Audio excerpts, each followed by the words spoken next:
Guys, നമ്മൾക്കിന്നൊരു online delivery വന്നിട്ടുണ്ട്. ദീ ഇരിക്കണ ബോക്സില്ലേ, ഇതിനെ പാക്കറ്റ് ബോക്സ് എന്നാണ് പറയുന്നത്. അപ്പൊ ഇതിന്റെ ഉള്ളിലാണ് നമ്മുടെ ഐറ്റം ഇരിക്കുന്നത്. നമ്മുടെ നാട്ടിലെ പോസ്റ്റ് ഓഫീസ് പോലെയാണ് സ്വീഡന്റെ പോസ്റ്റ് നോഡ്. ഈ പോസ്റ്റ് നോഡിന്റെ ഒരു ഫെസിലിറ്റിയാണ് ഈ packet box delivery. Bluetooth connect ചെയ്ത് പോസ്റ്റ് നോഡിന്റെ ആപ്പ് ത്രൂ ആണ് നമ്മൾ ഈ പാക്കറ്റ് ബോക്സ് ഓപ്പൺ ചെയ്യേണ്ടത്. അതിന് പ്രത്യേകിച്ച് ഒരു ലോക്കോ കീയോ അങ്ങനെയൊന്നുമില്ല.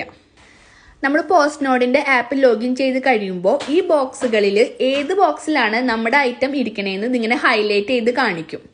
ദെൻ നമ്മൾ ഓപ്പൺ എന്ന് കൊടുക്കുമ്പോൾ ഓട്ടോമാറ്റിക് ആയിട്ട് ആ ബോക്സ് ഓപ്പൺ ആവും. ഈ പാക്കറ്റ് ബോക്സ് ഡെലിവറിയുടെ ഒരു അഡ്വാൻറ്റേജസ് എന്താന്ന് പറഞ്ഞാൽ, നമുക്കൊരു ടൈം ലിമിറ്റ് ഇല്ല ഇത് റിസീവ് ചെയ്യാൻ. ഏത് സമയത്ത് വേണമെങ്കിലും വിത്തിൻ 7 ഡേയ്സിനുള്ളിൽ ഇപ്പോൾ ഏത് സമയത്ത് വേണമെങ്കിലും പോയി അത് റിസീവ് ചെയ്യാം. കാരണം ബ്ലൂടൂത്ത് കണക്ട് ചെയ്ത് എടുത്താൽ മതിയല്ലോ. സ്വീഡന്റെ പല ഭാഗങ്ങളിലും ഇങ്ങനത്തെ പോസ്റ്റ് നോഡിന്റെ പാക്കറ്റ് ബോക്സ്